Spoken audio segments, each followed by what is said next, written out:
Oxente, minha gente. Sou Manuel Pereira, canal Sertão Ciências. Seu canal de divulgação científica aqui no Sertão Nordestino. Hoje, para minha felicidade, estou aqui com Hugo Fernandes Ferreira, biólogo, professor da Universidade Estadual do Ceará, doutor em zoologia e também pós-doc em ecologia. E também um dos grandes divulgadores científicos do nosso país. Não é? Hoje, o Hugo, praticamente, ele faz uma live todo santo dia, falando sobre o Covid, falando sobre a ciência e tudo mais.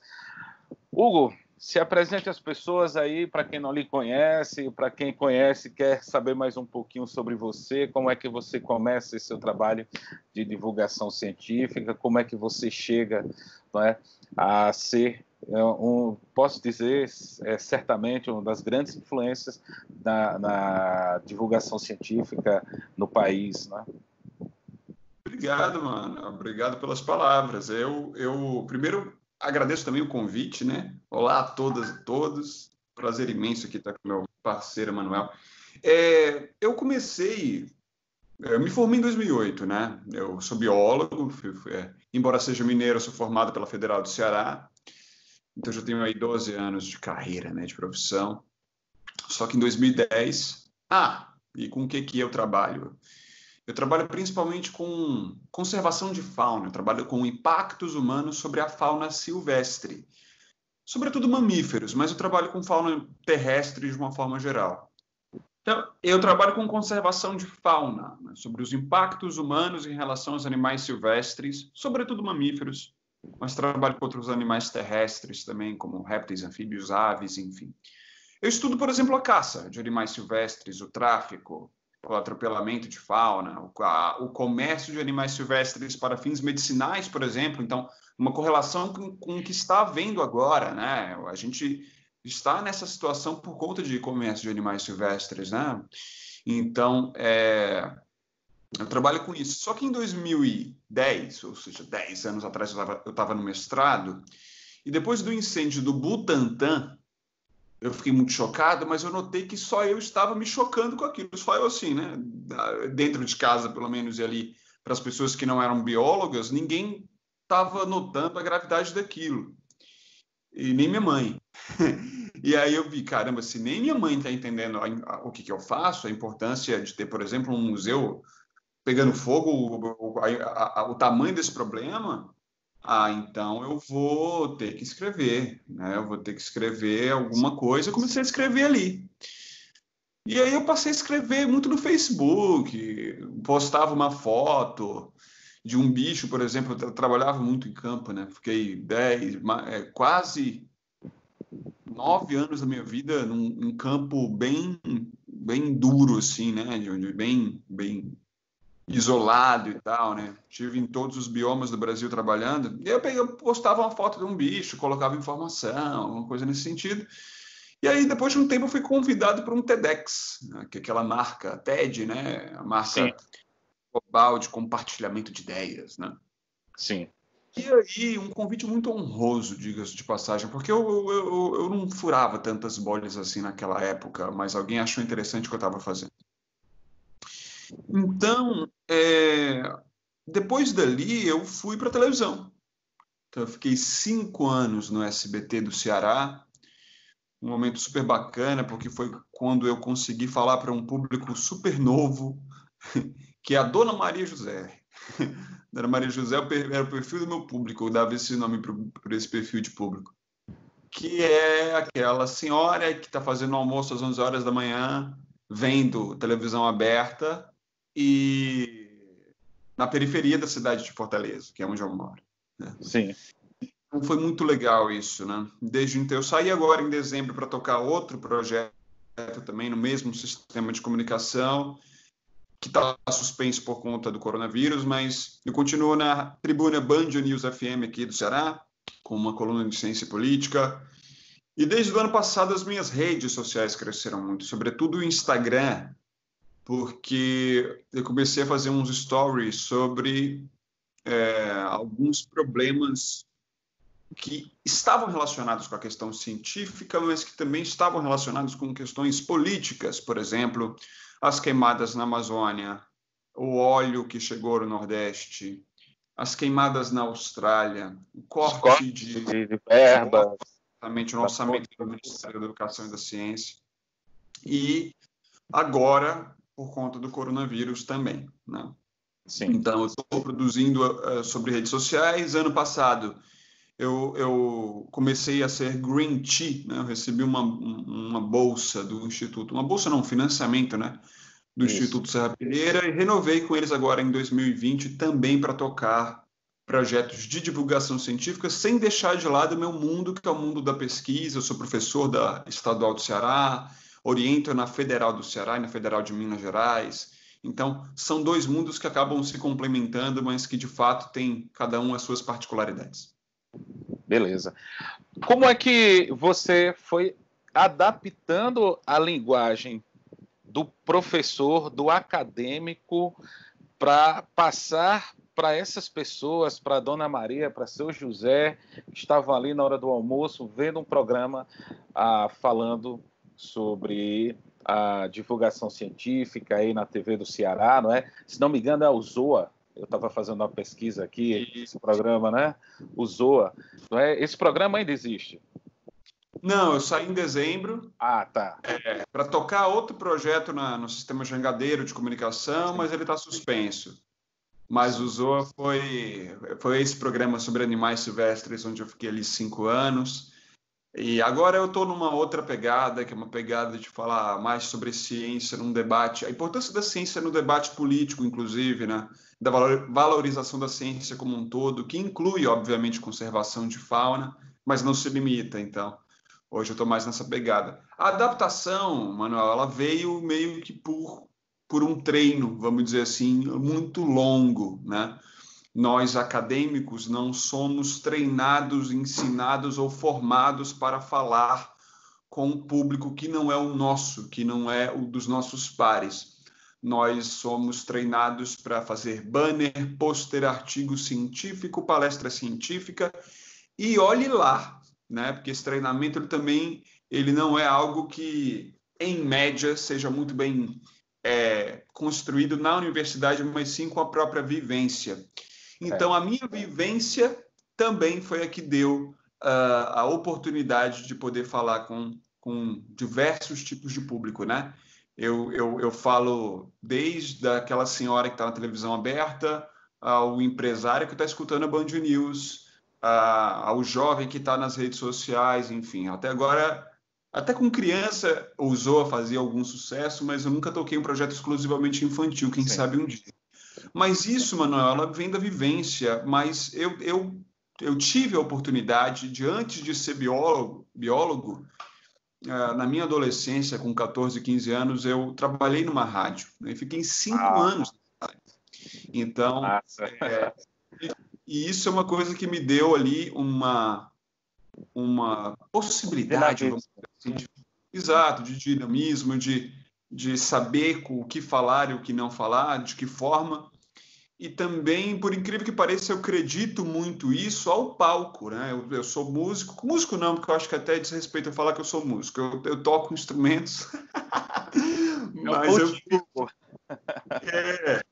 eu tive banda durante muito tempo, então isso também ajuda bastante com presença de palco e saber como se portar. Eu acho que é um conjunto de fatores. Agora, para as pessoas que querem começar, por exemplo, a primeira coisa que eu falo é elas precisam ter a noção, que é o mais difícil de tudo, tá, Emanuel? Elas precisam ter a noção de que, por mais, vamos supor, adaptado que ela esteja falando, a partir de uma linguagem acadêmica, se a partida dela é uma linguagem acadêmica, há uma forte possibilidade dela não conseguir. Por quê? Porque ela vai cair na tradução. Ela vai pegar um conhecimento científico e vai tentar traduzir para o público leigo, vamos dizer assim, né? Só que eu falo sempre, Manuel, não existe público leigo. Existem diversos tipos de público, né? Que você está falando para um público que pode ser leigo em, sei lá, inglês, ele pode ser leigo em método científico, mas às vezes você está falando para um público que é leigo em qualquer nível de educação formal, por exemplo, né? Mas que ele possui ali as suas vivências, o seu conhecimento, e a sua, vamos dizer, a sua ciência, né? Vamos dizer. Então, isso, eu acho que a melhor coisa que alguém pode fazer é partir da linguagem do povo, do público que ela quer assistir. Então, qual é a linguagem deles? Então, a partir disso, eu vou inserir o conhecimento acadêmico ali. Porque se eu ficar na tradução, dificilmente eu furo bolhas. Estou entendendo, entendo. Na verdade, tem que haver uma adaptação, tem que saber, como você fala muito bem, falar diretamente com o povo, com o linguajar, não é? Mas também sem perder o refino do conhecimento técnico e científico, não é? Hugo, você biólogo, eu observo que quem está à frente da divulgação científica no país são biólogos. Começa com o Pirula, depois tem o pessoal do Dragões de Garagem, e aí começa o pessoal sai da bolha como é que eu posso dizer, dos podcasts, que isso se tornou muito forte, principalmente Sudeste, Sul, já tinha o Netcast, entre outros, e aí com o YouTube começa a aparecer divulgadores científicos, onde você tem, né, como eu disse, tem o Pirula, tem o pessoal do Nerdologia, tem também os Dragões de Garagem, entre outros, enfim. E essas pessoas, você com o tempo, você também acaba se tornando divulgador científico via YouTube, não é? Até porque você também já vem da televisão, trouxe aí uma experiência bacana, e eis que você, juntamente com outros, fundam o Science Vlog Brasil, que hoje é referência para quem quer ir atrás de conhecimento científico, divulgação científica. Ter o selo Science Vlog é importante, porque ali existe todo um critério para que esses divulgadores façam parte desse selo. Fale para a gente um pouquinho sobre a Science Vlog, quantos sites estão envolvidos, né? Podcast também, eu acho que também envolve, ou só está ainda em canais do YouTube? Por enquanto só vídeo. Importante dizer assim, eu não fundei o Science Vlogs, né? O Science Vlogs foi fundado em 2015, principalmente através de uma ideia do Rafael Bento e do Vinícius Penteado, que são biólogos. Eu já faço um comentário sobre essa predominância dos biólogos, o Vinícius, um abraço para o Vinícius e para o Rafael. Abraço, gente. Mas logo depois, em 2017, me tornei um dos diretores do Science Vlogs Brasil, ao lado deles, inclusive, e hoje essa diretoria cresceu. O Science Vlogs hoje, desde sempre, na verdade, ele é um selo de qualidade científica para aquilo que é produzido no YouTube, né? Nós começamos com 16 canais, hoje somos 60. Esses 60 canais passaram por um processo de curadoria muito acurado, né? É um processo de seleção, perdão. Passam por um processo de seleção bastante acurado. São 3 níveis, né, até receber o selo do Science Vlogs Brasil. Hoje, nós temos o maior expoente hoje da divulgação científica nesses tempos é o Átila Yamarino, biólogo também, que detém o selo Science Vlogs Brasil. E aí cabe até um comentário sobre por que tantos biólogos, né? Eu acho que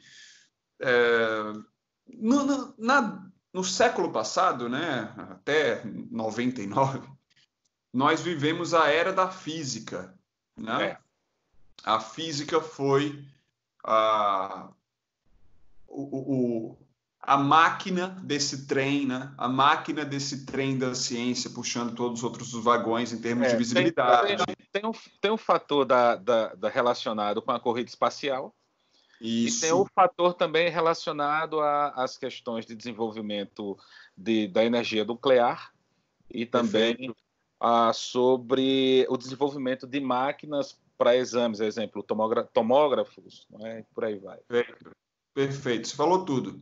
Então, o século passado foi o século da física e os grandes divulgadores, os maiores divulgadores científicos do mundo eram físicos. Eu posso falar para mim que foi o maior de todos, que é o Carl Sagan, seu discípulo Neil deGrasse Tyson. E até hoje, para falar a verdade, em termos de mundo, os físicos dominam, né? Sim. Mas porque eles são mais velhos e vêm dessa... eles vêm dessa pegada do século passado e tal. Esse século é o século da biologia, né? Nós temos os avanços biológicos, eles são os que tomam conta do noticiário. Muito por isso eu acho que é mais por aí, né? Assim, se há um interesse social maior, haverá então mais pessoas olhando para essa demanda. Então a oferta aumenta também. Pode ser por aí. Tem outros fatores que são muito intrínsecos também ao perfil de pessoas que fazem biologia, né? Não é um perfil tão introspectivo, então você consegue ter muitas pessoas que na biologia são muito ligadas à educação. Então, isso de alguma forma também pode dar essa tônica aí, essa percepção da predominância dos biólogos. Depois dos biólogos vêm os físicos, aqui no Brasil, sem dúvida.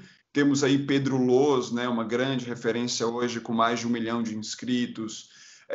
A gente tem o Ives Urquiza, a gente tem, que também está A na casa... Gabriela Bailas agora, né?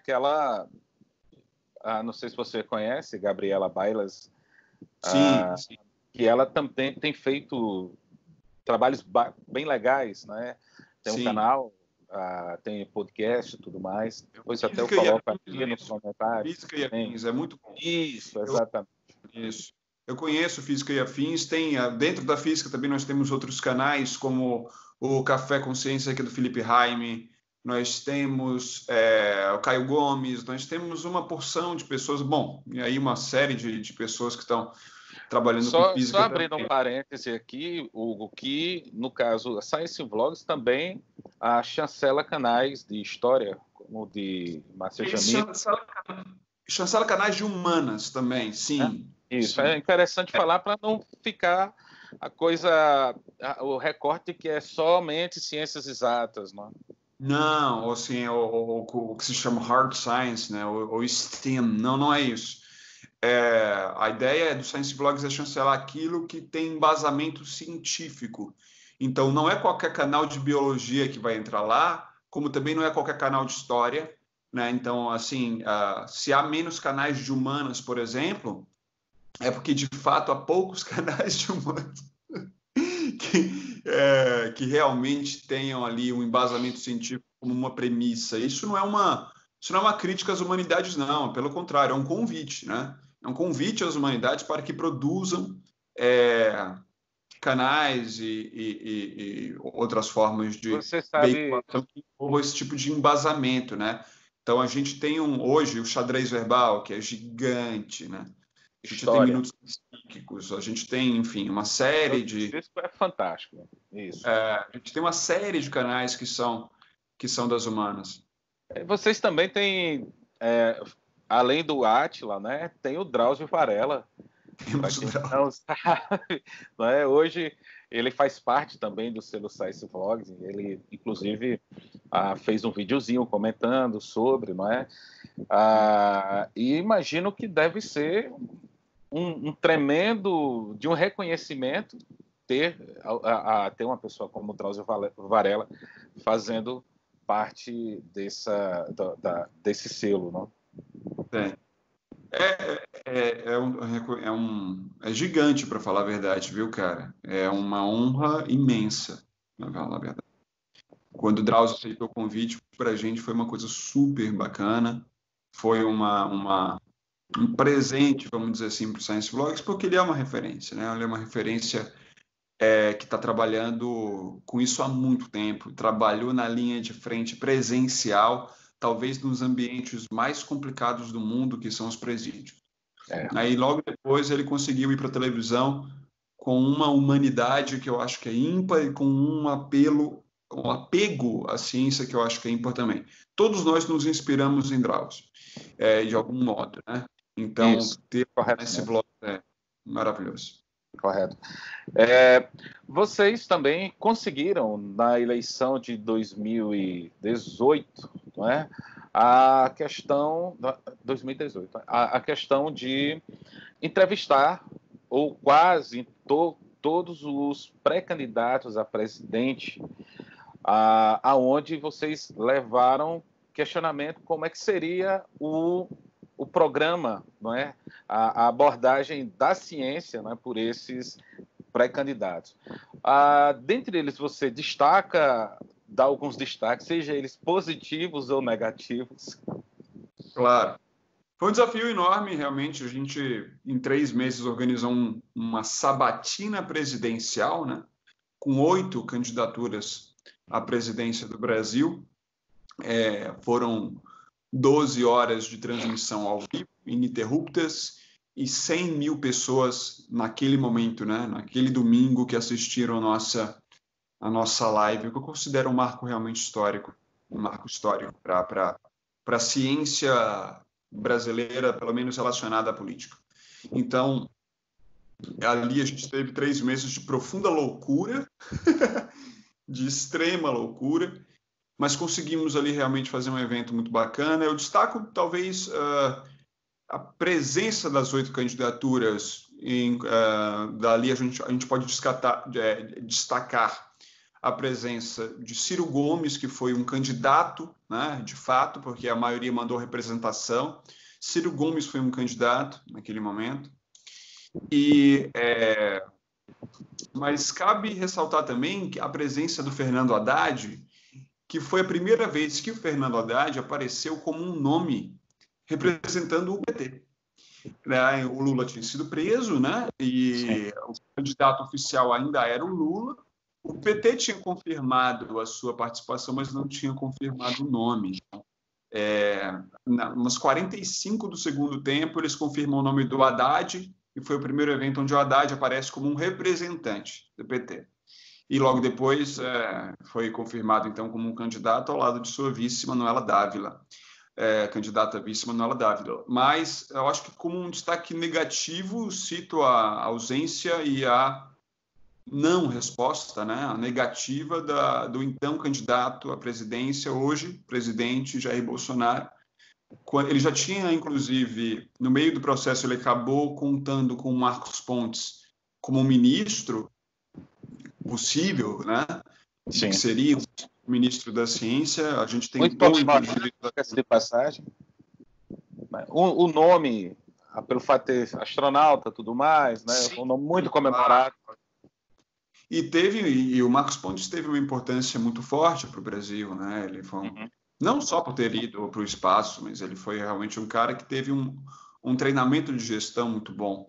E aí a gente tentou o contato com o Marcos Pontes, mas também não conseguiu. Então, ficou aí essa lacuna, né? Essa lacuna do que poderia ser um governo Bolsonaro em relação à ciência. E agora a gente está vendo, né? Como que é. Se bem que, aí é uma opinião minha, que como a ciência ia ser tratada, ou como está sendo tratada pelo governo Bolsonaro, já era de se esperar pelo próprio tipo de candidatura e de pessoas que estavam cercando e apoiando, não é? Que claro. Elas se pautam mais pelo obscurantismo, pela negação da ciência, do que pelo apoio da ciência. E, infelizmente, a gente está sofrendo consequências terríveis, né, sobre isso daí. Exato, exatamente. Isso também é a minha opinião. Eu nunca tive medo de me posicionar, viu, Manuel? Nunca tive problema de me posicionar politicamente, inclusive, claro, sempre com muita ponderação e embasamento, mas eu também acho que a gestão que está ocorrendo agora em relação à ciência, educação e meio ambiente é desastrosa.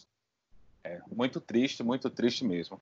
E nesse ponto aí, Hugo, eu vou entrar aqui, a pauta da nossa conversa é o seguinte: eu fiz um print aqui de um dos seus storytellers que foi sobre os cortes das bolsas exatamente à época da Zika. Foram cortados verbas, né, para os estudos da Zika. Aí aqui tem uma coisa que eu acho interessante que você colocou aqui. Ó. Sabe o que acontece quando alguém apoia os cortes do fomento e bolsa da CNPq e CAPES? Pessoas morrem, crianças morrem, você morre. E é isso que tem acontecido, porque como o Átila bem colocou no programa dele, no Roda Viva, né, O camarada que estava estudando uma forma de detectar esse vírus da Covid, a bolsa dele foi cortada. Não é? E aí as pessoas não sabem, o brasileiro ainda não sei se propositalmente ou até por conta de uma negação à ciência, isso ao longo dos séculos, né, ao longo da história, mas as pessoas ainda mal fazem a relação entre política, ciência e bem-estar social. E hoje nós estamos passando aí por por esses perrengues, vou colocar assim, exatamente porque nesse governo os cortes para bolsas e pesquisas foram enormes, não é? Como é que você está vendo isso, trabalhando isso, se isso inclusive está lhe afetando de forma direta, não é? Sim.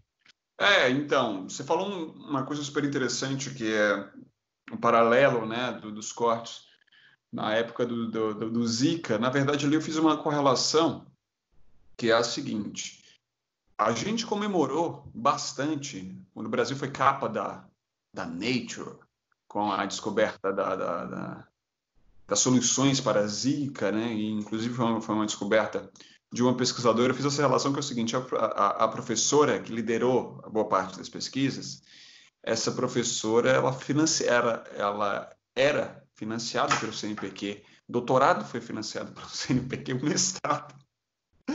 E quando a gente coloca o nome de uma cientista ou de um cientista na capa de um jornal, enfim, né, a gente precisa entender que por trás existem vários, às vezes dezenas de estudantes de pós-graduação que estão tocando os projetos que formam aquele guarda-chuva todo de projeto que é, enfim, aquilo que geralmente vai para a mídia, né?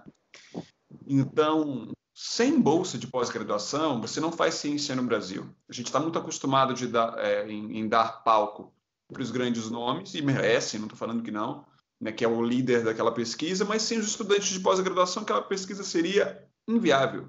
Né?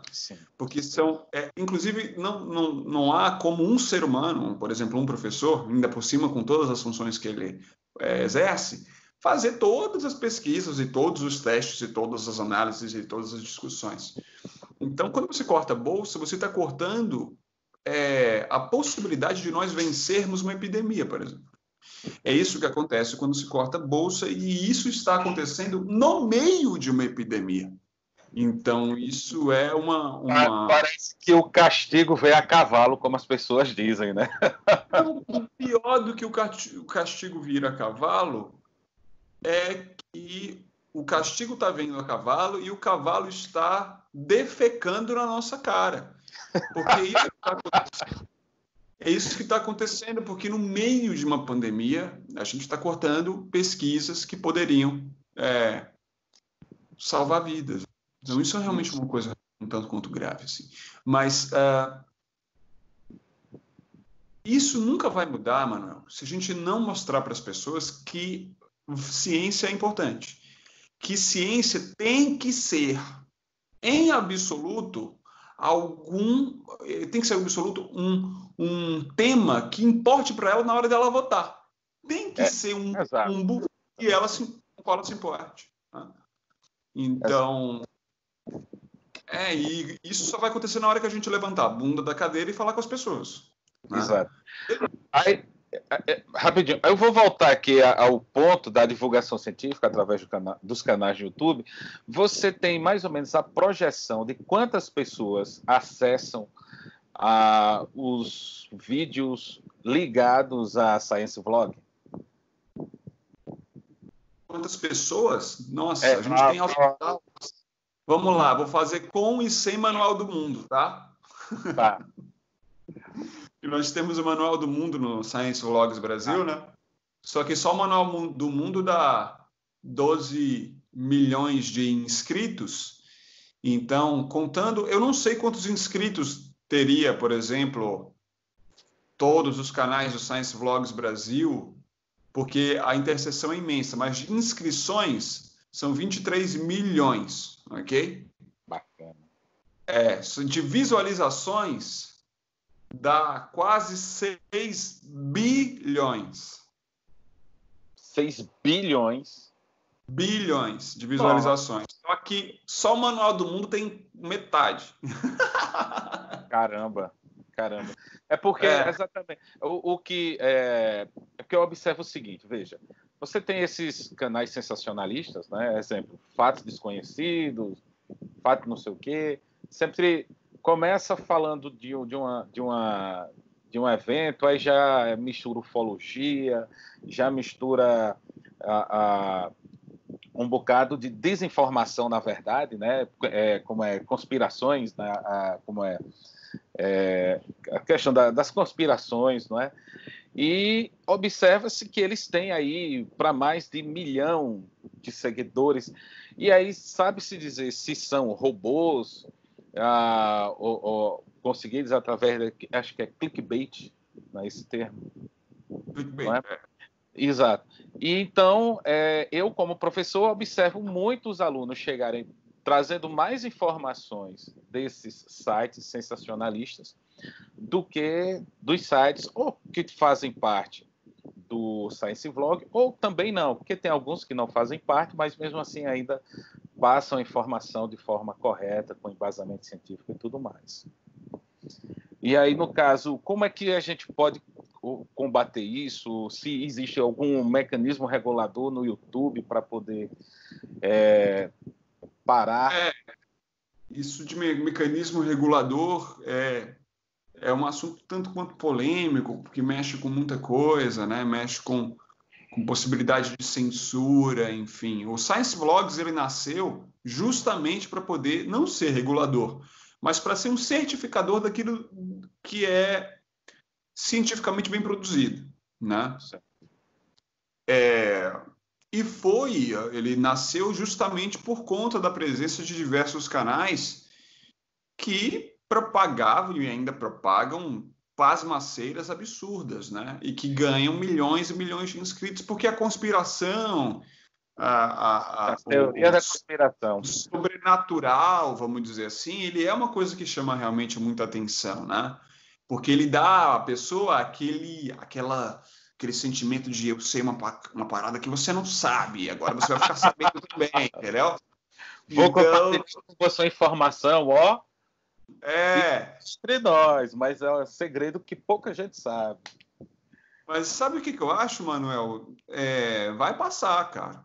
Porque vai demorar ainda, esses canais fazem muito barulho, muito sucesso. Mas eu vou dar um dado super interessante, tá? Vou falar de mercado aqui. Tem um determinado canal que tem dezenas de milhões de inscritos, acho que 15, 16, e que um, um enorme propagador de notícia falsa, assim, das piores possíveis.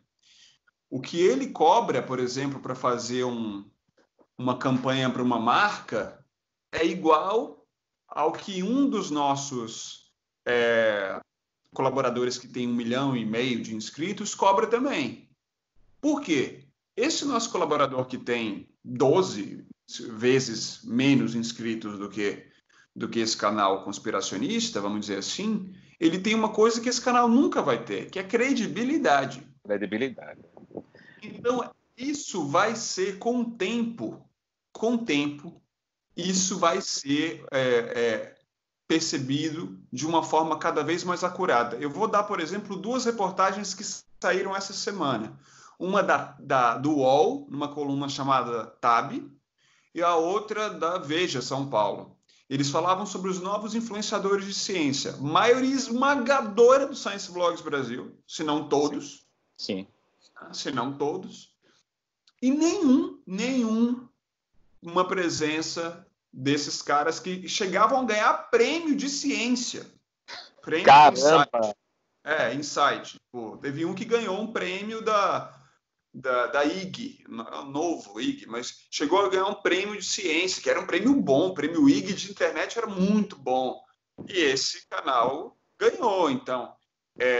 Hoje eu acho muito difícil que esses caras ganhassem alguma coisa nesse nível de importância, entende? Então, assim, é uma mudança lenta, mas a gente hoje não chora na cama, não, cara. Como a Sim. gente desesperava lá atrás, não. Hoje a gente tem, vamos supor, em média, menos inscritos, né, do que uma pessoa dessa, muito embora exista manual do mundo aí que consegue bater bastante, na casa de dezenas de milhão, mas, nossa, cara, sim, hoje a gente está numa situação muito melhor em termos de abertura de mercado e de credibilidade, junto à sociedade, inclusive, e vai melhorar.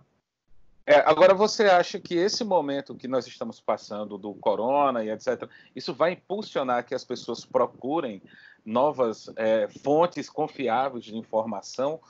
Ou ainda a questão do WhatsApp continua sendo ruim no espalhamento de fake news, de pessoas que, a exemplo, né, do químico autodidata, lembra desse camarada, né? O químico autodidata foi um marco, assim.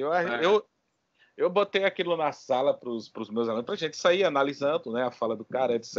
O que dizia que o álcool em gel não era bom e que as pessoas deviam usar vinagre, e eu alertando, vinagre, se brincar, queima, vai deixar sua mão cheia de marcas e tal. E então, fedido. Exato. E então, tu achas que vai haver essa procura?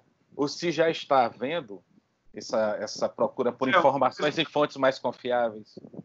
Uma coisa eu acho que não vai eliminar a outra agora. A resposta para a sua pergunta é sim e sim. Então, sim, já está havendo uma procura maior, né, de marcas imprensa tradicional em relação à ciência mesmo, né? A ciência bem produzida, bem embasada e bem divulgada. Isso já está acontecendo. Bom, o maior exemplo disso tudo é o Átila, né?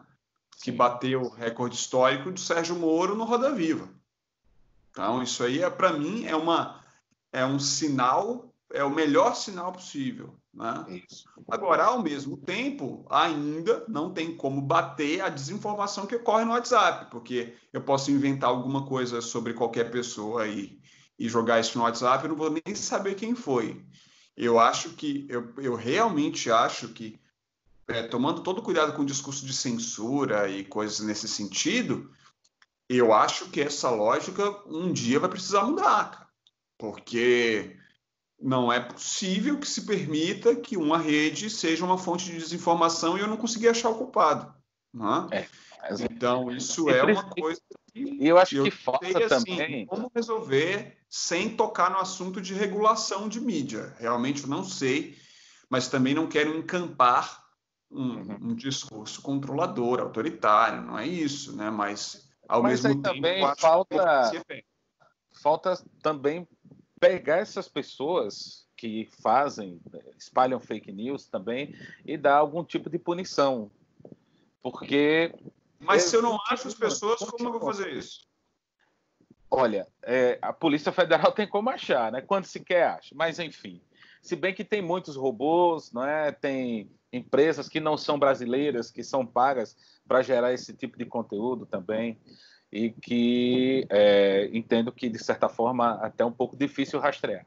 Mas, enfim, espero que isso mude também com o passar do tempo, não é? O mais rápido possível, inclusive. Eu aqui faço parte de um grupo e eu pedi para que, quando chegasse algum tipo de informação, repassasse para mim antes que essa pessoa repassasse para outras, não é? Porque aí é uma forma de até você barrar o espalhamento dessas fakes ou desses curandeiros. O que mais apareceu foram pessoas prometendo a cura do Covid usando um determinado medicamento, e não estou falando da cloroquina ainda, né? Ou então com aquela história de estar tomando água, fazendo gargarejo com determinados tipos de produtos, né? E evitar que a pessoa fosse infectada pelo Covid, e por aí vai. Então, eu tenho esse trabalho, eu tenho esse cuidado, né, nos grupos que eu participo aqui, no WhatsApp, na comunidade da cidade onde eu moro, Paulo Afonso. Então, eu faço isso. Mas, infelizmente, ainda assim, recebo muita coisa, recebo muita desinformação, e é o que me deixa triste. Hugo, vamos falar um pouco sobre animais silvestres, e aí vou lhe fazer a seguinte pergunta.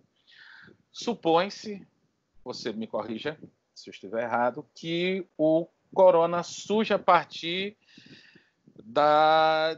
de pessoas lá na China terem se alimentado de morcegos. Ok? Não, essa informação aí não procede? Ou qual seria mais ou menos. Porque eu quero fazer a seguinte ligação antes de você continuar. Aqui no Brasil, e você sabe muito bem, o pessoal aqui come cobra, lagarto, jacaré, tatu, entre outros, né? Rato também é. A pessoa com assim, rato, Hugo. Ué, mocó é rato. Exato, mocó é rato, exato. Frear é rato. Isso. Aí, o que é que acontece? Por que é que aqui no Brasil... não, primeiro eu vou pedir para você falar e minha pergunta é a seguinte. Por que é que aqui no Brasil não se tem, ou se tem, a questão de surgimentos de doenças pegadas, obtidas através desses animais silvestres?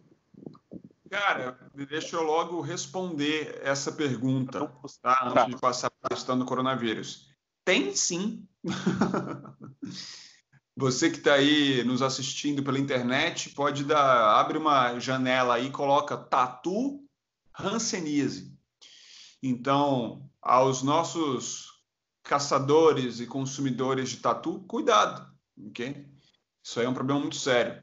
Segundo, mas muitas outras zoonoses, são dezenas de zoonoses que existem nos nossos animais silvestres que podem ser passadas para a gente, sim. E sim, nós podemos ter reservatórios de vírus, de bactérias, em populações de animais silvestres que a gente não faz a menor ideia ainda e que a gente possa sim ter um problema que nem aconteceu em Wuhan, que depois passou para o mundo inteiro. O Brasil não está incólume a esse tipo de problema, pelo contrário, ele está, inclusive, bastante susceptível, ok? Eu trabalho com isso, tá, gente? Eu tenho minha tese de doutorado foi sobre isso, meu pós-doutorado foi sobre isso, meu mestrado foi sobre isso, minha vida inteira foi trabalhar com esse tipo de situação. Então, isso sim é um problema. Isso sim é um problema. Agora, falando especificamente sobre o SARS-CoV-2, né, esse vírus que está causando essa doença chamada Covid-19, popularmente conhecida como coronavírus. SARS-CoV-2 ele é um vírus que o reservatório... Morcegos silvestres na China, tá? Algumas espécies, elas são reservatórios de SARS-CoV. SARS-CoV-2 foi um vírus que mutou, sofreu uma mutação, que é essa mutação que está causando essa pandemia no mundo inteiro. Essa mutação foi, provavelmente, né, as hipóteses mais prováveis geneticamente são realmente, não são nem hipóteses no sentido pode ser, tá, pessoal? Realmente são estudos que indicam que aquele caminho mais provável, né, são estudos genéticos, houve uma mutação de morcego para pangolim, de pangolim para ser humano. Isso só aconteceu porque morcego... Só explica para o pessoal o que é o pangolim. Claro. Pangolim é um mamífero que tem escamas, tá? E é um mamífero asiático, é a espécie mais traficada do mundo. Ele parece um lagartinho, mas ele é um mamífero. Essas três espécies, né? O morcego, o pangolim e o ser humano, só tiveram esse contato íntimo porque existe mercado de animais silvestres, principalmente para a venda de medicina tradicional. É isso. A escama de pangolim ela é muito utilizada para impotência sexual. Hugo, ela serve para impotência sexual? Não. Ela não tem a menor serventia. Não é que não há qualquer estudo que diga isso. Na verdade, os estudos que indicam o seu potencial medicinal, eles anulam a possibilidade da escama de pangolim ter qualquer efeito sobre o ser humano, seja ele na impotência ou qualquer outro tipo de problema. Agora, isso só aconteceu, essa mutação só foi selecionada pelo meio, né? Porque, por exemplo, ela poderia ocorrer aleatoriamente na natureza, mas o morcego não ia encontrar o pangolim não ia encontrar o ser humano. Essas duas mutações só ocorreram, só foram selecionadas, na verdade, pelo meio, porque eles estavam no mesmo lugar e tocando fluidos, né? Sangue, fluidos de uma forma geral. Então, isso... É como se estivesse numa tábua sendo abertos não é? E aquele contato ali, depois foram ingeridos? Não, na verdade, assim, se você assar e comer, não vai fazer diferença nenhuma, o vírus vai morrer. Mas se você... a contaminação, ela vem na manipulação. Manipulou, você está aqui, manipulou, passou a mão no rosto. Ah, certo. E hoje, 12 de abril, já passamos a casa dos 1.000 mortos no país. Você observa o cenário, ele tende a piorar muito, a gente está conseguindo manter essa curva dentro do esperado, muita subnotificação. Como é que você está vendo aí, Hugo? A gente não faz... Lembrando que você está no Ceará, que é o terceiro estado com o maior índice de mortes e de infecções, exatamente. Olha, nós não temos hoje, dia 12 de abril de 2020, nós não temos ideia real do que está acontecendo no Brasil em relação ao coronavírus, tá? A subnotificação, ela está beirando, muito provavelmente, aos 90%. Então, a gente, muito provavelmente está beirando, mais que 80%, sem dúvida. Então, a gente precisa pegar esses números. Isso atrapalha demais os cálculos de mortalidade, né? Por exemplo. Certo. A gente não está conseguindo nem contar morto direito. A verdade é essa. Não está conseguindo nem contar quem está no hospital direito, porque essas notificações estão chegando muito tarde, quando chegam. Quer dizer, não é quando chegam, né? Mas, enfim, várias não chegam. A gente está tendo um problema de subnotificação com quem chega no hospital. Com quem está fora do hospital, esse índice é, de fato, 9 vezes maior, no mínimo, tá? No mínimo.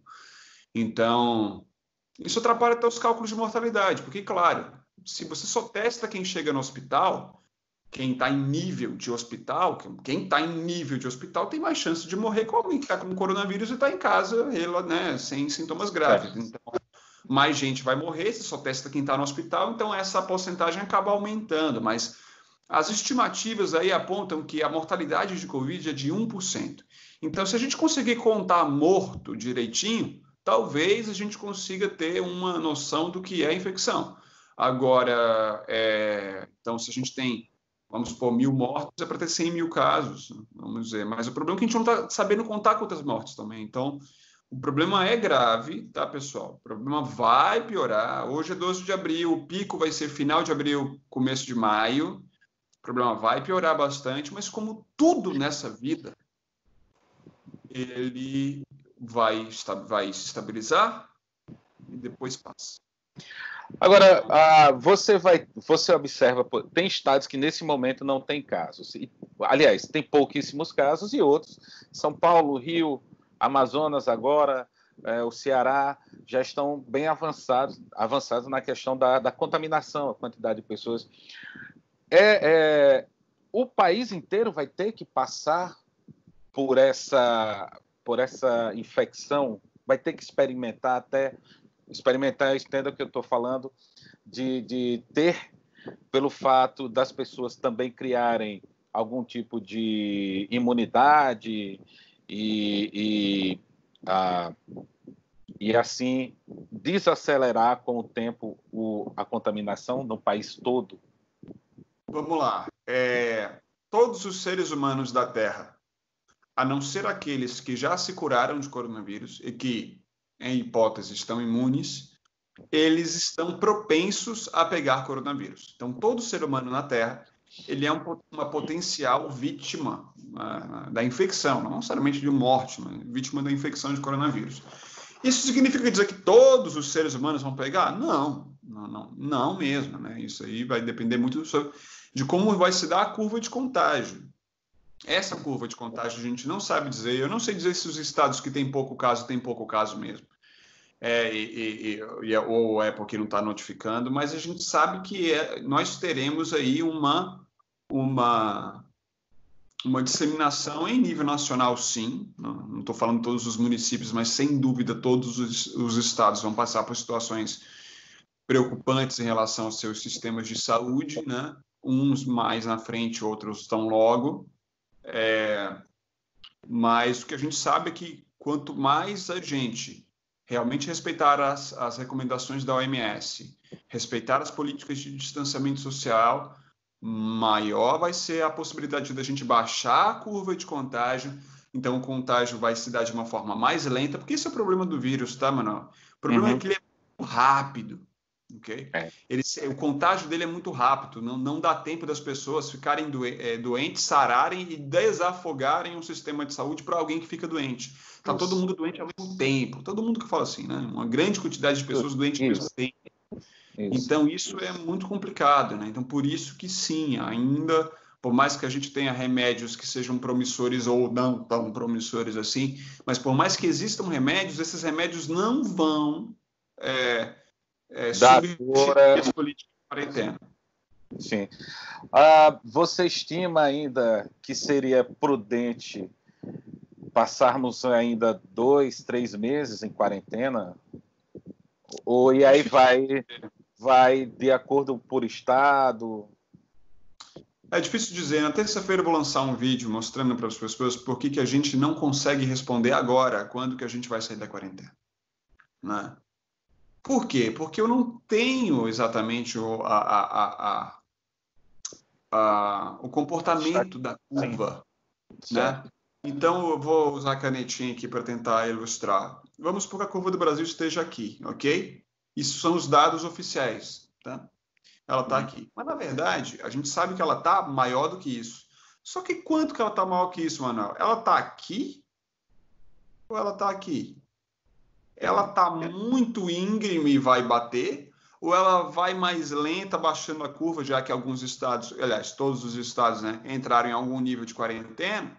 Ela vai ter... Eu não faço a menor ideia. Então, se eu não sei qual é o comportamento real dela, eu não consigo estabelecer qual é o ponto alto e quanto tempo ela vai ficar no ponto alto. Isso é o mais difícil de responder, e depois quando é que ela vai cair. Então, sem dados, eu não tenho estatística precisa, por isso que vocês não encontram essa informação em lugar nenhum.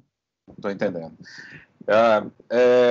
Hugo, o seguinte, eu noto, eu sigo você, Instagram, Face, enfim, redes sociais, você está aí sempre presente, falando, divulgando, tentando esclarecer, e um belo dia, acho que no alto da madrugada, você postou que estava cansado. Você tem sofrido ataques de haters, né? Para quem não sabe o que é haters, são pessoas com ódio, né? Do verbo hate, do inglês, significa ódio, ter ódio e tal. Como é que você está lidando com isso, cara? Eu quero aproveitar aqui, Hugo. Tem uma pessoa aqui de Paulo Afonso, o Tiago Gomes, é um professor, biólogo também. Quando eu disse que ia conversar com você, ele ficou maluco. Ele é professor de uma escola aqui numa cidade chamada Santa Brígida, que tem menos de 30 mil habitantes, não é? E o Tiago, ele diz, olha, se possível, pergunta a ele assim, como lidar com essa preguiça ou comodismo que as pessoas têm, né, de ter o mais fácil? Como convencer essas pessoas, né, a entender a ciência, a entender a informação científica, mesmo que ela seja difícil, né? Então, essa é uma pergunta do Tiago. Tiago Gomes. Tiago Gomes, um abraço para você, cara. Muito obrigado pelo carinho. Muito obrigado mesmo, cara. E também um abraço a todo mundo de Santa Brígida aí na Bahia. E para Paulo Afonso também, vender meu peixe aqui na minha cidade. Óbvio, né? Cara, você tem que vir aqui conhecer o Raso da Catarina, que é muito parecido, é o bioma Caatinga, que eu sei que você adora, não é? Sim. Você vai ficar encantado quando você vier por aqui. O Raso da Catarina é um dos lugares fantásticos, enfim. Mas vamos lá. Olha, primeiro falando sobre o hater, né? Hater, na verdade, eu nunca me incomodei com eles, viu? É verdade, eu vou falar isso. Aliás, sim, me incomodei lá atrás, né? Quando eu escrevi ainda no Facebook, que o primeiro hater, você fica realmente assustadíssimo. Como assim alguém me odeia a esse nível? Nossa, eu escrevi uma parada completamente cheia de cuidado, sem atacar ninguém. Como é que alguém te ataca de graça? Isso te assusta. Mas foi há muitos anos, isso há 10 anos atrás. Então, eu já estou acostumadíssimo, né? O que eu sofri foi ataque de hacker, que é uma parada, né, mais grave do que hater. Hater, ok, é um efeito colateral, tá? Para você que está querendo começar aí na divulgação científica, que está ouvindo eu aqui, Manuel, quando você começa e se expõe, você gera dois efeitos colaterais, o efeito fã e o efeito hater.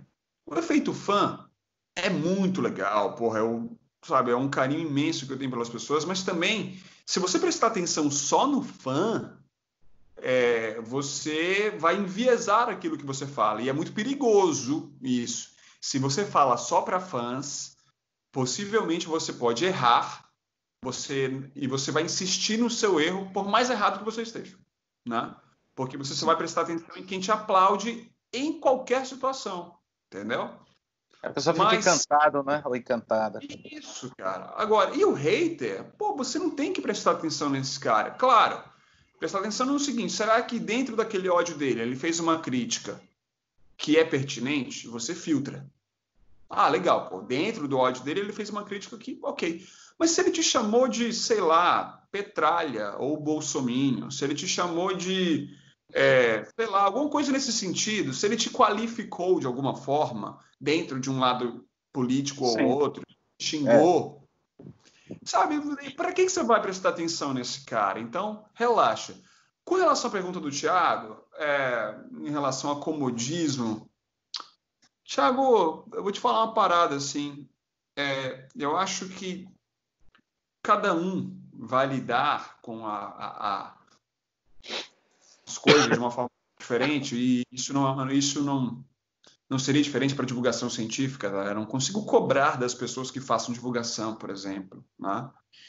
Mas o que eu falo o meu recado, até esse vídeo que o Manuel tá comentando, que eu falo assim, se você está cansado, né, de divulgar, mas se você quer, isso é um ponto importante.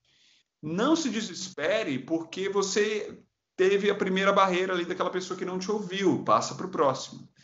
Mas você precisa querer e precisa poder. Insistir. Poder no sentido... Não, poder no sentido, Manuel, de ter saúde mental para isso.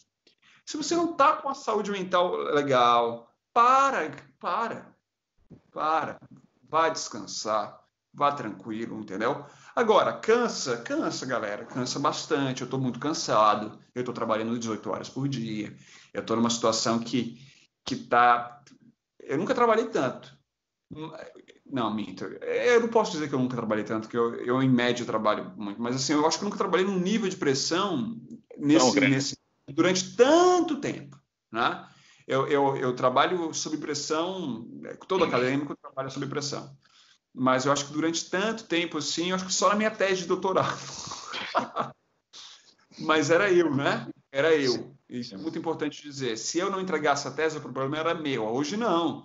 Hoje a gente está tentando convencer as pessoas a não saírem de casa para a gente não aumentar o número de mortes no Brasil. É triste ter que dizer isso. Parece um tanto quanto heróico, não sei o quê, mas é a verdade, gente. Infelizmente é a verdade. Então, vamos continuar fazendo se a gente puder.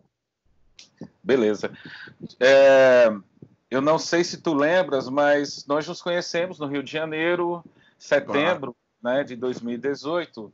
Pegamos o mesmo táxi, E pegando o mesmo táxi, já eu tenho uma frase, né? Eu costumo dizer, Jesus, raiz de -1, você captou a mensagem. E aí nós começamos a falar sobre ciência no Brasil, o futuro da ciência no Brasil, e eu vou lhe dizer uma coisa que, naquele momento eu disse que eu pensava que nós não teríamos, né? Nós entraríamos no obscurantismo, de fato já entramos, não é? Mas eu fiquei muito contente que após o Campo Serra Pilheira em 2018, eu conheci pessoas, você, o Pedro, entre Ana Bonassa, né? Isso, Ana Bonassa. A Tabata, pessoas que fazem divulgação científica, começaram no YouTube, tem seus canais no YouTube, igual você tem, e também no Instagram, a Natália Pasternak também, e eu cheguei lá com negativo, não é assim, com pensamento negativo e sair de lá explodindo em felicidade, porque eu não tinha também tantas referências, não sabia que tinha tantas pessoas fazendo trabalho de divulgação científica do sul ao norte do país, não é? Lá em Manaus, enfim, cada estado, se vocês procurarem direitinho, vocês vão achar. E isso traz uma esperança, Hugo, porque nós vivemos num país, como eu sempre digo, de alto índice de analfabetismo científico. E eu acho que aos poucos nós estamos mudando isso, e o YouTube, as redes sociais estão ajudando isso de maneira bastante positiva, não é? Hugo, agradeço demais, cara, essa oportunidade de conversar com você. Aqui, Manuel Pereira, do canal Sertão Ciências, o canal de divulgação científica do Sertão Nordestino. Cara, vou deixar aí suas palavras finais. Claro. Muito obrigado. Eu acho que não tem palavra melhor para agradecer do que obrigado, para, enfim, terminar do que obrigado, Manuel, pelo convite. É uma iniciativa incrível. Eu não vou dizer que eu sou fã do Nordeste, nem apaixonado pelo Nordeste. Eu me considero nordestino. É um mineiro nordestino. Ao lado das minhas raízes mineiras, eu acho que eu tenho um carinho pelo Nordeste que não se explica, né? Toda a minha formação foi aqui. Eu moro aqui no Nordeste brasileiro, eu mantenho os meus projetos no Sertão, na Caatinga, eu dou aula em Quixadá, que é no Sertão Cearense. Então, é um prazer imenso saber que existe uma iniciativa como essa, voltada para o Sertão. Eu sou fã do seu trabalho, desde do Camp Serrapilheira. E, cara, vamos lá trocar mais ideias sempre. Para você que está nos ouvindo, meu muito obrigado. E me sigam lá nas redes sociais, @HugoFernandesBio, no Instagram e no Twitter, que agora eu estou no Twitter odiando, mas estou. Eu odeio o Twitter, cara. Eu não gosto do Twitter. Eu gosto de ver uma resposta, mas eu estou lá. Eu só vou... HFernandesBio. Letra H, né? FernandesBio. Me Twitter. Sigam lá também e a gente vai conversando. Brigadaço, Manuel. Valeu, meu cara. Um grande abraço, um grande cheiro, viu? Até uma próxima. Felicidades e até mais.